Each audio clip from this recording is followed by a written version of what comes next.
ያ ኃይል እንደሆነ ይሄን ህዝባችን ሊያውቅልና ይገባል።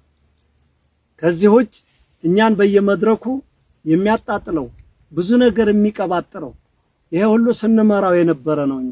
እነ ዶክተር አብዱ ጋር ዶክተር አብዱ ታውቀኛለህ፣ የተከተልክ ደሴ ሳስገባህ ታውቃለህ፣ በመካነ ሰላም መስመር ዛሬም ያነውነን አንድ ቀን እንደዛው ቂጥ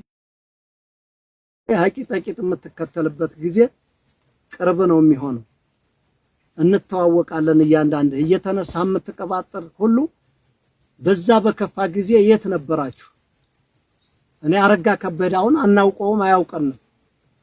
የሚያውቁነ ከዛ በፊት የነበሩ መሪዎች ነበሩ። የአማራ መሪዎች እንዳለመተዳላቸው አንዱ ትንሽ ሊያውቅ ሲል ዛሬ ያንን ይወረውሩታል፣ ነገ ደግሞ አንዱን አዲስ አምጥተው ይወረውሩታል።